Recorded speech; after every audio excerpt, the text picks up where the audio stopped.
Top quality और consistent performance के लिए सिर्फ सिल्वर पंप नाम याद रखना। નમસ્કાર, ન્યૂઝ કેપિટલમાં આપનું સ્વાગત છે। તમારો જિલ્લો તમારા સમાચાર સાથે હું છું ઝિંકલ। હાલમાં એક મહત્વના સમાચાર સામે આવી રહ્યા છે તે વિશે વાત કરીએ। રાજ્યના વન અને પર્યાવરણ મંત્રી પ્રવીણ માળીએ સિંહના હુમલા અને દીપડાની દહેશતને લઈને મોટું નિવેદન આપ્યું છે। ન્યૂઝ કેપિટલ સાથેની ખાસ વાતચીતમાં તેમણે જંગલી પ્રાણીઓના હુમલા અંગે ખુલીને વાત કરી છે। તેમણે જણાવ્યું છે કે રાજ્યમાં સિંહ અને દીપડાની વસ્તીમાં સતત વધારો થઈ રહ્યો છે, જેના કારણે માનવ વન્યજીવ સંઘર્ષના બનાવો સામે આવી રહ્યા છે। તો ન્યૂઝ કેપિટલ સાથે પ્રવીણ માળીની ખાસ વાતચીત। આજકાલ સિંહ અને દીપડાના જે વધતા હુમલા છે તેને લઈ અને પ્રવીણ માળીએ ન્યૂઝ કેપિટલ સાથે વાતચીત કરી હતી। દીપડા સિંહની વસ્તીમાં થઈ રહ્યો છે વધારો અને તેને લઈ રાજ્યના વન અને પર્યાવરણ મંત્રી પ્રવીણ માળી સાથે ન્યૂઝ કેપિટલની ખાસ વાત। શું કહ્યું પ્રવીણ માળીએ સિંહના હુમલા અને દીપડાને લઈને? તો દીપડાની દહેશત પર ખુલીને તેમણે વાત કરી છે। સિંહના હુમલા અને દીપડાની દહેશત પર પ્રવીણ માળી સાથે ન્યૂઝ કેપિટલની ખાસ વાતચીત। ન્યૂઝ કેપિટલ પર જંગલી પ્રાણીઓના હુમલા અંગે પ્રવીણ માળીનું નિવેદન। સિંહોના અટેક, દીપડાઓ છેક અમદાવાદ સુધી આવી જવા, આ બાબત પાછળ કયું કારણ તો જવાબદાર અને સ્થિતિ ઊભી થઈ છે, તો પછી આપનો વિભાગ એ દિશામાં કેવી રીતે આગળ વધી રહ્યો છે? આમ જનરલી તમે નેચરલ હેબિટેટ્સ જે રીતે ફોરેસ્ટ ડેવલપ કરી છે એ રીતે આમના પ્રજનનની અંદર પણ વધારો થયો છે અને એના લીધે સંખ્યામાં વધારો થયો। નેચરલ હેબિટેટ્સ વધ્યું છે, એના લીધે 900થી ઉપરની સંખ્યા લાયન એટલે કે સિંહની થઈ ગઈ છે। દીપડાઓ અનેક ગણા વધ્યા છે, એટલે એ વિસ્તારની અંદર જેમ વધતા જાય છે, કારણ કે જેટલી જંગલની જગ્યા એટલી જ છે, રેવન્યુ લેન્ડ જેટલી છે એટલી જ છે, એટલે જે એમની સંખ્યા વધી છે એટલા માટે કરીને બહાર જવાનું વધારે આપણને અત્યારે દેખાઈ રહ્યું છે। સોનમ વાંગચુકનો જેપી નડ્ડાને પત્ર। વાંગચુક દ્વારા પત્રમાં 3 મુખ્ય માંગ કરવામાં આવી છે। પ્રદર્શનકારીઓ સામે કાર્યવાહી ન કરવા માટે રજૂઆત। આપઘાત કરનાર વિદ્યાર્થીઓના પરિવારને પૂરતું વળતર ચૂકવવામાં આવે તેવી માંગ કરવામાં આવી છે। તો પેપર લીક મુદ્દે સંસદમાં ચર્ચાની ઉગ્ર માંગ કરવામાં આવી છે। પેપર લીક કાંડમાં જવાબદારી ફિક્સ કરવાની રજૂઆત કરવામાં આવી છે। સોનમ વાંગચુકનો જેપી નડ્ડાને પત્ર। પેપર લીક બાદ કેટલાક વિદ્યાર્થીઓએ આત્મહત્યા કરી હતી। પીડિત વિદ્યાર્થીઓના પરિવારોને પૂરતું વળતર આપવામાં આવે તેવી માંગ કરવામાં આવી છે। તો સંસદમાં આ અંગે ચર્ચા થાય તેવી પણ એક માંગ કરવામાં આવી છે। શિક્ષણ મંત્રીના રાજીનામા અંગે પણ વિચારણા। આંદોલનમાં જોડાયેલા યુવાઓ સામે કાર્યવાહી ન થાય તેવી માંગ આ પત્રમાં સોનમ વાંગચુક દ્વારા કરવામાં આવી છે। સોનમ વાંગચુકે જેપી નડ્ડાને આ પત્ર લખ્યો છે અને પત્રમાં જુદી જુદી 3 માંગો કરવામાં આવી છે। પ્રદર્શનકારીઓ પર શિક્ષાત્મક કે પછી કાનૂની પગલાં ન લેવામાં આવે તેવી પણ માંગ વાંગચુક દ્વારા કરવામાં આવી છે। તો સોનમ વાંગચુક દ્વારા જેપી નડ્ડાને એક પત્ર લખી અને રજૂઆત કરવામાં આવી છે। આ પત્રમાં જુદી જુદી 3 માંગો કરવામાં આવી છે। કઈ કઈ માંગો કરવામાં આવી છે જો તેની વિશે વાત કરવામાં આવે તો તમામ જે પણ વિદ્યાર્થીઓએ આત્મહત્યા કરી હતી તેમના પરિવારજનોને વળતર ચૂકવવામાં આવે તેવી એક માંગ સોનમ વાંગચુકે કરી છે। સાથે જ જે પણ પ્રદર્શનકારીઓ છે, આંદોલનકારીઓ છે, તેમના પર કોઈ પ્રકારની શિક્ષાત્મક કે દંડાત્મક પ્રવૃત્તિ ન થાય તેવી પણ માંગ સોનમ વાંગચુક દ્વારા જેપી નડ્ડા સમક્ષ કરવામાં આવી છે। સોનમ વાંગચુકે જુદી જુદી 3 માંગો સાથે જેપી નડ્ડાને પત્ર લખ્યો છે। તેમાં પીડિત વિદ્યાર્થીઓના પરિવારોને પૂરતું વળતર આપવામાં આવે તેવી માંગ કરવામાં આવી છે।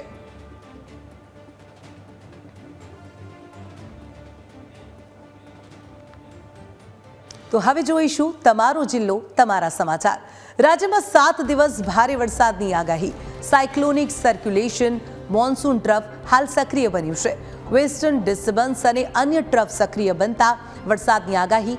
વરસાદ લાવતી કુલ 4 સિસ્ટમ સક્રિય બની છે। સુરત, નવસારી, વલસાડ, દાદરા નગર હવેલીમાં રેડ એલર્ટ જાહેર કરાયું છે, જ્યારે ભરૂચ, નર્મદા, તાપી અને છોટાઉદેપુરમાં વરસાદને લઈ ઓરેન્જ એલર્ટ આપવામાં આવ્યું છે।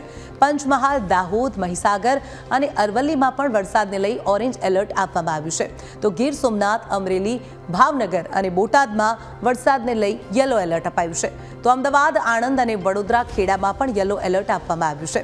ગાંધીનગર અને સાબરકાંઠા જિલ્લામાં પણ વરસાદને લઈ યલો એલર્ટ જાહેર કરવામાં આવ્યું છે. આગામી 5 દિવસ થંડરસ્ટ્રોમની ભારે આગાહી છે. આ દરમિયાન માછીમારોને દરિયો ન ખેડવા માટે કડક સૂચના અપાઈ છે. તમામ પોર્ટ પર 3 નંબરનું સિગ્નલ લગાવવામાં આવ્યું છે. રાજ્યમાં અત્યાર સુધી 201.9 mm જેટલો કુલ વરસાદ વરસ્યો છે. રાજ્યમાં સરેરાશ 285.8 mm વરસાદની જરૂર છે. સરેરાશ કરતાં 29% ઓછો વરસાદ આ વર્ષે વરસ્યો છે. से लेकर 24 जुलाई तक गुजरात रीजन में heavy to very heavy with extremely heavy rainfall का वार्निंग दिया गया है. इक्का दुक्का स्थानों में ये स्थिति बने रहने का संभावना रहेगा. इसमें जो रेड वार्निंग दिया गया है आज गुजरात रीजन में सूरत, डांग, नवसारी, वलसाड, दमन, दादरा, नगर हवेली के लिए दिया गया है. और ऑरेंज वार्निंग के साथ heavy to very heavy rainfall का वार्निंग को दिया गया है. अरावली, पंचमहल, दाहोद, माहिसागर, छोटा उदयपुर, नर्मदा, बहरूच और तापी के लिए दिया गया है. और येलो वार्निंग के साथ हेवी रेनफॉल आइसोलेटेड प्लेसेस में गया है. साबरकांठा, गांधीनगर, खेड़ा, अहमदाबाद, आनंद एंड बड़ौदा के लिए दिया गया है. સુરતમાં કડોદરા 4 રસ્તા જળમગ્ન બન્યા. ચામુંડા હોટલ સંપૂર્ણ ડૂબવાની તૈયારીમાં છે. હોટલના વાસણો પાણીમાં તરતા નજરે પડી રહ્યા છે. નાસ્તાની લારીઓમાં વરસાદી પાણી ઘૂસી ગયા, તો માર્ગ પર 2 કિલોમીટર લાંબો ટ્રાફિક જામ પણ જોવા મળ્યો હતો. ભારે વરસાદથી બાઇક અને રિક્ષાઓ બંધ પડી જવાની સમસ્યા જોવા મળી. વાહન ચાલકો વાહનોને ધક્કો મારવા માટે મજબૂર બન્યા. તંત્રની પ્રી મોન્સૂન કામગીરી સામે અનેક સવાલો ઊભા થઈ રહ્યા છે. તો સુરતમાં ફરીથી એકવાર ખાડીપૂરની પરિસ્થિતિ આવી હોય તેમ લાગી રહ્યું છે. સુરત ફરીથી એકવાર પાણીમાં ગરકાવ થઈ ગયું છે અને આ પરિસ્થિતિને જોતા તમામ લોકો તંત્રની પ્રી મોન્સૂન કામગીરી સામે સવાલો ઊભા કરી રહ્યા છે. ચામુંડા હોટલ વરસાદી પાણીમાં સંપૂર્ણ ડૂબવાની તૈયારીમાં છે. તમામ જે રોડ રસ્તાઓ છે તે પાણીમાં ગરકાવ થઈ ગયા છે. હોટલના જે વાસણો છે તે પાણીમાં તરતા હોય તેવા દ્રશ્યો સામે આવ્યા.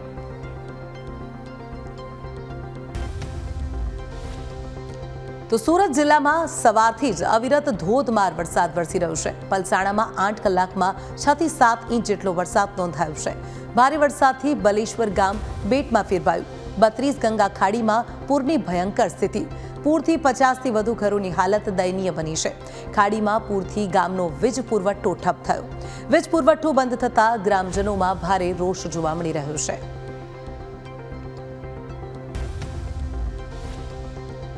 સુરતમાં મેઘરાજાની તોફાની બેટિંગ યથાવત છે. પાસુદ્રા વિસ્તારમાં પાણી ભરાઈ ગયા. એસ્ટોન હાઇટ્સ બહાર પણ પાણી ભરાવાની સમસ્યા જોવા મળી. પાણી ભરાતા વિદ્યાર્થીનીની મદદે પોલીસ આવી. લસકાણા પોલીસ સ્ટેશનના પીઆઈ મીનાબા ઝાલા દ્વારા વિદ્યાર્થીને સલામત પોતાના ઘરે પહોંચાડવામાં આવી હતી. આ ઉપરાંત લસકાણા પોલીસે ખાડી નજીકના વિસ્તારો અને જ્યાં પાણી ભરાય છે તે વિસ્તારોમાં પાલિકાની ટીમ સાથે રહી બેરિકેડિંગ શરૂ કર્યું. સુરતમાં સતત વરસાદથી એનડીઆરએફ સ્ટેન્ડ બાય પર છે. ખાડીગ્રસ્ત વિસ્તારોમાં એનડીઆરએફનું સતત નિરીક્ષણ. પર્વત પાટિયા, ગોડાદરામાં એનડીઆરએફની ટીમ તૈનાત છે. કોઈ પણ સ્થિતિને પહોંચી વળવા માટે એનડીઆરએફ ખડે પગે. લાઈફ જેકેટ, જરૂરી સામગ્રીથી ટીમ સજ્જ છે. હવામાન વિભાગની ભારે વરસાદની આગાહી છે.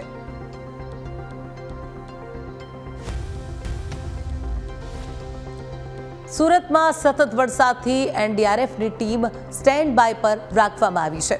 ખાડીગ્રસ્ત વિસ્તારોમાં એનડીઆરએફનું સતત નિરીક્ષણ. પર્વત પાટિયા, ગોડાદરામાં એનડીઆરએફની ટીમ તૈનાત કરી દેવામાં આવી છે. સુરત શહેર અને જિલ્લામાં વરસાદને લઈ રેડ એલર્ટ છે. કમિશનર એમ નાગરાજનની શહેરીજનોને સાવચેતીની અપીલ. રેડ એલર્ટને સંદર્ભમાં હયાત એસડીઆરએફ અને એનડીઆરએફ ટીમ 2 હતા. એ સિવાયના વધારાનું 2 ટીમ મંગાવવામાં આવેલ છે અને એ ટીમને અલગ અલગ જે વિસ્તારોમાં જ્યાં પાણી ભરાવાની શક્યતા છે, લો લાઇંગ વિસ્તાર છે, ત્યાં મોકલી આપવામાં આવેલ છે અને તૈયારીના ભાગરૂપે સ્ટેન્ડ બાયમાં છે. એની સાથે સાથે જ્યાં જ્યાં બેદવાદ કાડીમાં ડેન્જર લાઇન ઉપર પાણીનું પ્રવાહ ચાલે છે ત્યાં લોકોને લો લાઇંગ વિસ્તારમાંથી હટાવીને શેલ્ટરમાં લઈ જવાની કામગીરી પણ ચાલુ છે. પબ્લિક અનાઉન્સમેન્ટ સિસ્ટમ મારફતે લોકોને આહવાન પણ કરવામાં આવી રહેલ છે. એનડીઆરએફ દ્વારા વલસાડમાં પૂર બચાવ કામગીરી કરવામાં આવી રહી છે. 4 વ્યક્તિઓને સફળતાપૂર્વક બચાવવામાં આવ્યા. પાલી હિલ્સ વિસ્તારમાંથી રેસ્ક્યુ કરવામાં આવ્યું. ફસાયેલા લોકોનું સુરક્ષિત રીતે રેસ્ક્યુ કરવામાં આવ્યું. વલસાડમાં 4 વ્યક્તિઓને બચાવવામાં આવ્યા. પાલી હિલ્સ વિસ્તારના દ્રશ્યો કે જ્યાં વરસાદના કારણે 4 વ્યક્તિઓ ફસાઈ ગયા હતા, જેને સુરક્ષિત રીતે બચાવી કાઢી લાવવામાં આવ્યા છે. ફસાયેલા લોકોનું સુરક્ષિત રેસ્ક્યુ આ વિડીયોમાં કેદ થયું છે. દ્રશ્યોમાં જોઈ શકાય છે એનડીઆરએફની ટીમ દ્વારા તમામ જે વરસાદી પાણીમાં ફસાયેલા લોકો છે તેમને બચાવવામાં આવ્યા. તાપીના ઉકાઈ ડેમમાં પાણીની સતત આવક. કેચમેન્ટ અને ઉપરવાસમાં વરસાદથી આવકમાં વધારો. ઉપરવાસમાંથી 41,608 ક્યુસેક પાણીની જંગી આવક.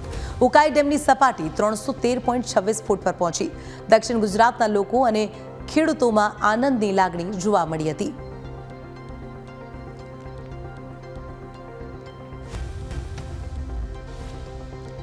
વલસાડ અને ડાંગમાં પણ અતિ ભારે વરસાદ વરસી રહ્યો છે. સાંસદ ધવલભાઈ પટેલ હવે એક્શન મોડમાં. દિલ્હી સંસદ સત્રથી સ્થિતિ પર નજર. સ્થાનિક આગેવાનો અધિકારીઓ સાથે ટેલિફોનિક સંપર્ક કર્યો. અધિકારીઓને તાત્કાલિક કાર્યવાહી કરવા માટે કડક સૂચના આપવામાં આવી છે. અતિવૃષ્ટિમાં જનતાની સુરક્ષા માટે સતત સંકલન કરવામાં આવી રહ્યું છે.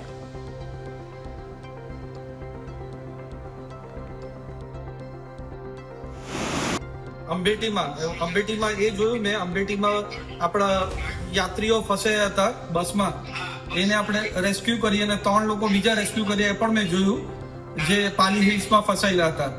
હવે વલસાડ સિટીમાં ક્યાં ક્યાં હમણાં પાણી ભરાયા છે? છીપવાડ. એટલે પણ છીપવાડમાં પણ એકદમ ધ્યાન રાખજો, નજર રાખો, અને આપણે જેટલા પણ લોકોને શિફ્ટ કરવાના હોય એમને શિફ્ટ કરવાનું, બરાબર છે.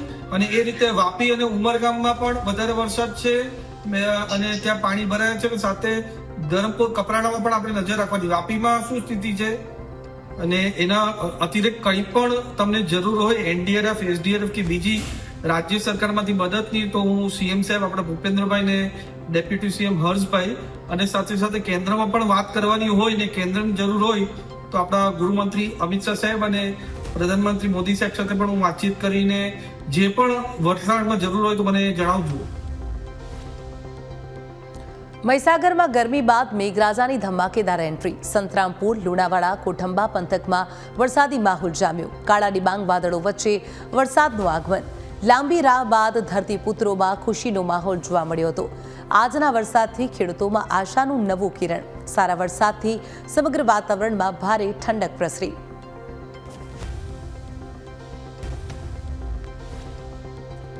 ભાવનગરથી ઝડપાયેલા મોલાનાને લઈને ચોંકાવનારો ખુલાસો સામે આવ્યો છે. મોલાના સફીક મૂળ બનાસકાંઠાનો રહેવાસી છે. ભરૂચના જંબુસરમાં ભણીને સિત્સર પહોંચ્યો મોલાના સફીક. મોલાના સફીકે ભાવનગરના સિત્સરમાં મદરેસા શરૂ કરી. મીર કોમ્યુનિટીના બાળકોને જેહાદી પ્રવૃત્તિ માટે તૈયાર કરતો હતો મોલાના. 2 વર્ષથી મોલાના સફીક મદરેસામાં સક્રિય છે. 15,000 રૂપિયાના પગાર માટે બનાસકાંઠાથી ભાવનગર રહેતો હતો. સફીકને અન્ય 2 મોલાના પાસેથી આ મામલે ફંડ મળતું હતું. મોહમ્મદ યુસુફ અને અનસ પાસેથી ફંડ મળતું હતું. મોલાના સફીક પાસેથી શંકાસ્પદ સાહિત્ય પણ મળી આવ્યું છે. મોલાના સફીક પાસેથી મળેલા સાહિત્યને લઈ તપાસ શરૂ. જેહાદી જાળ ભાવનગરથી બનાસકાંઠા સુધી ફેલાયેલી. ભરૂચ અને પાટણ સિદ્ધપુરથી ઝડપાયેલા આતંકી બાદ કાર્યવાહી. મોલાના સફીકનું આતંકી સાથે કનેક્શન છે કે કેમ તે તપાસનો વિષય. पर हमको मिला जिसका नाम सफीक अब्बास भाई मरेडिया है, 26 साल के हैं और जो जिनका native border guard Palanpur Banaskantha से है. उनसे पूछपरछ करी तो शंकास्पद लगा. उसके बेसिस पे उनके घर की झड़ती ली गई और झड़ती के दौरान हमको बहुत सारे ऐसे लिटरेचर मिले जिसमें खासकर से दूसरे धर्मों के देवी देवताओं के लिए जो है अच्छे शब्द नहीं लिखे थे. और फिर और ज्यादा लिटरेचर को पढ़ा गया तो वो उर्दू या अरेबिक हमको लगता था. उसको ध्यान में लेके हमने उनको डिटेन किया. મહેસાણામાં સરકારી અનાજની કાળાબજારી. ન્યૂઝ કેપિટલના કેમેરામાં કેદ થઈ કાળાબજારી. મફતમાં મળેલું અનાજ બજારમાં વેચી રહ્યા છે લાભાર્થીઓ. 20 રૂપિયા કિલોના ભાવે બજારમાં વેચે છે અનાજ. વેપારીઓ પણ સસ્તામાં મળતું અનાજ નિયમો નેવે મૂકીને ખરીદે છે. NFSA હેઠળ મળતું અનાજ ખુલ્લેઆમ બજારમાં વેચાઈ રહ્યું છે. અનાજમાં કાંકરી હોવાથી વેચી મારીએ છીએ તેમ લાભાર્થીઓનું કહેવું છે.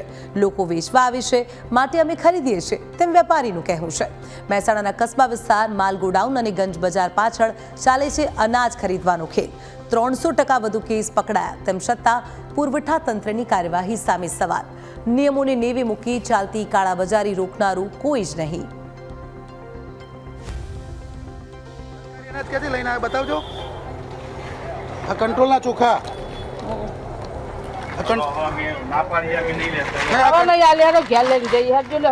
ઘઉં એટલે સરકાર તમને ખાવા માટે આપે છે કે વેપાર કરવા માટે આપે છે? પણ આ રીતે કંટ્રોલના ચોખા તમે અહીં લઈને વેચી દો. કોકરી આવે તો શું? પણ કોકરી આવે તો એટલે તમે આ રીતે વેપાર કરશો? સરકારી અનાજ ક્યાંથી લઈને આવ્યા બતાવજો. નેશનલ ફૂડ સિક્યુરિટી એક્ટ હેઠળ જે સરકારી અનાજ રાશન કાર્ડ ઉપર આપવામાં આવે છે, આ અનાજના દુરુપયોગના કેવા કિસ્સા થઈ રહ્યા છે અને કેવી પ્રકારે અનાજનો દુરુપયોગ થઈ રહ્યો છે તેની ચોંકાવનારી વિગત અમે આપની સમક્ષ જણાવી રહ્યા છીએ. હું આપને જે દ્રશ્યો બતાવી રહ્યો છું, આપ દુકાન જોઈ શકો છો. પટેલ પ્રવીણ કુમાર ચુનીલાલ, જે મહેસાણાના કસ્બા કાજીવાસ ખાતે આવેલી આ દુકાન છે. આ દુકાનમાં સરકારી અનાજ જે રેશન કાર્ડ ઉપર આપવામાં આવે છે ખરીદવામાં આવે છે. હું આપને જે અનાજ બતાવી રહ્યો છું આપ જોઈ શકો છો. હાલ થોડી વાર પહેલા આ અનાજ ખરીદવામાં આવ્યું છે અને આ જે ઘઉં છે તે સરકારી રાશનના ઘઉં છે. આપ જોઈ શકો છો આ દ્રશ્યો. આ 18 થી 20 રૂપિયાના ભાવે આ ઘઉં ખરીદવામાં આવે છે અને આ પ્રકારે જે લોકો છે તે અહીંયા દુકાનમાં સરકારી અનાજ આપી જાય છે અને લાંબા સમયથી આ ફરિયાદ હતી. હવે આ કેટલા સમયથી આ સરકારી અનાજ ખરીદવામાં આવે છે તો તપાસનો વિષય છે. પરંતુ આ પ્રકારે જ્યારે ગરીબોને NFSA હેઠળ એટલે કે નેશનલ ફૂડ સિક્યુરિટી એક્ટ હેઠળ જે રીતે અનાજ આપવામાં આવે છે અને અનાજનો આ રીતે દુરુપયોગ કરવામાં આવે, રીતે વેપાર કરવામાં આવે તો કેટલે અંશે યોગ્ય છે. અને આવા પ્રકારના જે વેપાર કરતા લોકો અને આ પ્રકારે વેચાણ કરતા લોકો બંને સામે કાર્યવાહી થવી જોઈએ. આપણે વેપારી સાથે વાત કરીએ. ભાઈ, તમે આ સરકારી અનાજ કેમ ખરીદો છો? અમે નહીં લેતા સાહેબ, હોમાંથી હાલવા તમે ના નહીં પાડતા, બરોબર. એમને જરૂર પૈસાની જરૂર હોય એટલે અમે હાલ દઈએ, કે અમારે તો કોઈ લેવાની કોઈ જરૂર નહીં. અમે તો ઘઉં ભાજી અમારે વેચીએ છીએ ચોખા. તમને ખબર નથી સરકારી અનાજ ખરીદીએ ગ્રાહક હાલવા તો અમે લઈ શકતા નહીં, પણ ગ્રાહક કે રાખવાનું કે અમે તો ના પાડીએ. કહો ગ્રાહક કે કોઈ પણ વસ્તુ કોઈ વસ્તુ ગેરકાયદેસર વસ્તુ આવે તમે ખરીદી લેશો? એવું નહીં, પણ એમને પૈસાની જરૂર હોય તો આપણે એમને ક્યાં ના પાડીએ. અમે લેતા જ નહીં. હું તમને કહું, અમે 100 કિલો હું લઈશું, અમે તો અમારા જો વધારે નહીં હોતા. કાલે ઉઠીને કોઈ વ્યક્તિ તમને પૈસાની જરૂર છે કોઈ એવી વસ્તુ વેચવા છે તો પણ ખરીદ લેશો? એવું ના ખરીદાય, અમે તો કરતા જ નહીં. આ સરકારી અનાજ ખરીદવું એ ગુનો છે, તમને ખબર છે? વાત પતી ગઈ. હવે સાહેબ તમારે જે કરવું એ કરો, બાકી હવે નહીં કરીએ. બસ પતી ગઈ વાત.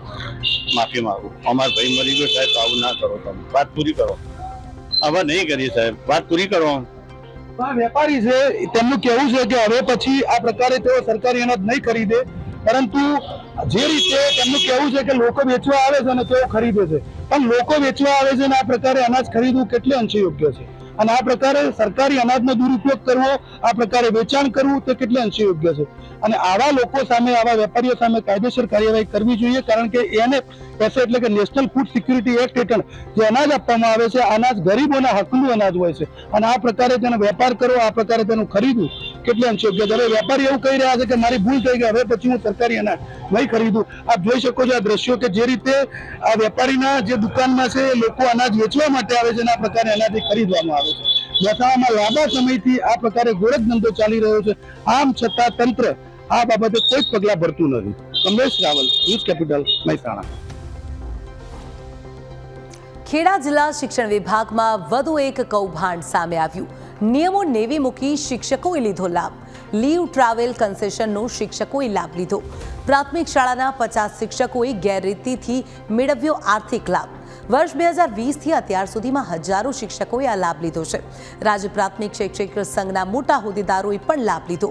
મામલતદારના હુકમો વગર જ સર્વિસ બુકમાં નોંધ કરીને લાભ લીધો. સમગ્ર મામલે ગલતેશ્વર તાલુકા શિક્ષણ અધિકારીનું નિવેદન સામે આવ્યું છે. આ સમગ્ર મામલે તપાસ સોંપવામાં આવી છે તેમ અધિકારીનું કહેવું છે. ઠાસરા અને કટલાલના ટીપીઓને તપાસ સોંપાઈ છે. 50 જેટલા શિક્ષકોએ લાભ લીધો તેની તપાસ કરાશે. સંઘના આગેવાનોએ પણ લાભ લીધો છે કે કેમ તેની પણ તપાસ થશે. અંદાજિત 50 જેટલા શિક્ષકો છે અને ચૂકવણા અંગે જે કંઈ ફિગર જે છે એમનું રેલવેનું ભાડું અને ટ્રાવેલ્સની ટિકિટના અનુસંધાને જે કંઈ ચૂકવણું થયેલું છે એ રીતની માહિતી છે. એ બાબતે તો મને બહુ ખ્યાલ નથી કે સંઘના કયા આગેવાનો છે આ તે, પરંતુ જે કંઈ હશે એ આ તપાસના અન્વયે આપણને બધી જાણ અને અહેવાલ મળી જશે. ગાંધીનગરમાં ગુજરાત જાહેર સેવા આયોગ દ્વારા અંદાજે 300થી વધુ રાજ્ય વેરા નિરીક્ષક ઉમેદવારોને રાજ્યના મુખ્યમંત્રીના હસ્તે નિમણૂક પત્ર એનાયત કરવામાં આવ્યા હતા. આ કાર્યક્રમમાં મુખ્યમંત્રીએ નવનિયુક્ત ઉમેદવારોનો ઉત્સાહ વધારતા કહ્યું કે 2.35 લાખમાંથી માત્ર 301 ઉમેદવારોની પસંદગી થઈ છે, જે તમારી કઠોર મહેનત દર્શાવે છે. મુખ્યમંત્રીએ નાણાં વિભાગના મહત્વ પર ભાર મૂકતા જણાવ્યું કે સરકારના કોઈ પણ વિભાગની ફાઇલ નાણાં વિભાગમાં આવ્યા પછી જ શ્વાસ લે છે. જેટલા નાણાં વધશે તેટલા જ રાજ્યના પ્રોજેક્ટ વધશે. તેમણે વડાપ્રધાનના રિફોર્મ, પરફોર્મ અને ટ્રાન્સફોર્મ મંત્રનો અને હાઇડ્રોજન ટ્રેન જેવી સિદ્ધિનો ઉલ્લેખ કરી ઉમેદવારોને વિકસિત ગુજરાત અને વિકસિત ભારત માટે પૂરી નિષ્ઠાથી કામ કરવા અને સામાન્ય માણસની તકલીફો દૂર કરવા અપીલ કરી હતી. આજે સરકારી નોકરી અને સરકારી નોકરી મેળવવાનો આનંદ એ કંઈક ઓર જ હોય છે. કે બધાના મગજમાં આવી ગયું છે કે સરકારી નોકરી કાંઈ કેટલા જણ થયા હતા? 2,35,000 માંથી તમે 301 સિલેક્ટ થયા છો. એટલે તમે તમારી વેલ્યુ તમે જાતે આજે નક્કી કરી શકાય એવી છે કે ભાઈ આ કેટલી અગત્યની, કેટલી તમારી પોતાની મહેનતથી તમે આ લાગ્યા છો. તો સુરતમાં ગણેશ ઉત્સવમાં નવી આચાર સંહિતાની માંગ. દીપક આફ્રિકાવાલાનો ગણેશ ઉત્સવ સમિતિને પત્ર. એક શેરી એક ગણપતિનો આગ્રહ. સુરતમાં 84,000 મંડપોમાં 3,50,000 મૂર્તિઓ એક સાથે ઉત્સવ ઉજવણીથી સમસ્યાઓનું નિવારણ. એક જ શેરીમાં મંડળોથી વિઘટન, અલગ ફાળાથી મધ્યમ વર્ગ પર બોજ વધે છે. વધુ મૂર્તિઓથી વિસર્જન, પાલિકા ખર્ચમાં વધારો થાય છે. નાની મૂર્તિઓથી પ્રદૂષણ અને ટ્રાફિક ઘટે. 1 મહિનો રસ્તા પર મંડપોથી ટ્રાફિકની સમસ્યા સર્જાય છે. વિનંતી છે કે ગલી ગલીએ, મોહલ્લે મોહલ્લે ગણપતિના મંડપો બને છે અને રસ્તા રોકાણ થાય છે, એમાં હિન્દુઓ હેરાન થાય છે અને વધારે પડતી મૂર્તિઓની સ્થાપના કરવાથી વિઘટનની ભાવના પેદા થાય છે. હરીફાઈમાં ઉતરવાની જરૂર નથી, આપણે ભેગા થઈને સંગઠિત થવાની જરૂર છે એવું હું માનું છું. અને આ અંગે નવી આચારસંહિતા બનાવવા માટે પણ મેં ગણેશ ઉત્સવ સમિતિના અધ્યક્ષ શ્રી પરમ પૂજ્ય સ્વામી અમરીશાનંદજીને મેં રજૂઆત લેખિતમાં કરી છે. બનાસકાંઠાના ઓલડ તાલુકાના અદ ગામ સ્થિત હનુમાન મંદિર ખાતે ચૌધરી સમાજના કાંકરેજી અને હિંદવાણી પરગણાની મહત્વની ચિંતન બેઠક મળી હતી. પાટણના દાદર ગામના ચૌધરી સમાજના એક આધેડના અપહરણ અને જાગીરમઠ ખાતે તેમને લઈ જઈ મારવાની ઘટનાના વિરોધમાં આ બેઠક યોજાઈ હતી. સમાજે આક્ષેપ કર્યો છે કે નોંધાયેલી ફરિયાદમાં અનેક વિસંગતતાઓ છે. ચૌધરી સમાજની ઉગ્ર માંગ છે કે આ કેસના મુખ્ય સૂત્રધાર તરીકે મહંત બળદેવગીરી સામે ફરિયાદ નોંધવામાં આવે અને આગામી 10 દિવસમાં જ તેમની ધરપકડ કરવામાં આવે. બેઠકમાં એક મહત્વનો ઠરાવ પણ પસાર કરાયો છે કે જ્યાં સુધી બળદેવગીરી મહંત તરીકે બિરાજમાન છે ત્યાં સુધી તેમને વ્યક્તિગત રીતે સમાજના કોઈ પણ કાર્યક્રમમાં આમંત્રણ આપવામાં નહીં આવે. સમાજના આગેવાનોએ ચીમકી ઉચ્ચારી છે કે જો મુખ્ય સૂત્રધારને જેલના સળિયા પાછળ ધકેલવામાં નહીં આવે તો આગામી સમયમાં ઉગ્ર આંદોલન કરવામાં આવશે. વોચ રાખવા માટે 300 થી 400 પોલીસ અહીંયા એકઠા થયેલા છે. અમે પોલીસ તંત્રને પણ કહેવા માંગીએ છીએ કે અમે આભાર માનીએ છીએ, પણ જે તમે પોલીસની જે એફઆઈઆર લીધી છે એની અંદર તમે ચેડા કરેલા છે. અમે તો કહેવા માંગીએ છીએ સરકારશ્રીને કે આની અંદર જે ચેડા કર્યા હોય એ પોલીસને પણ જેલના હવાલે કરે, એવી પણ અમારી માગણી છે. જય જવાન, જય કિસાન. તો તમારો જિલ્લો તમારા સમાચારમાં હાલ બસ આટલું જ. વધુ સમાચારોની અપડેટ્સ માટે જોતા રહો ન્યૂઝ કેપિટલ. નમસ્કાર.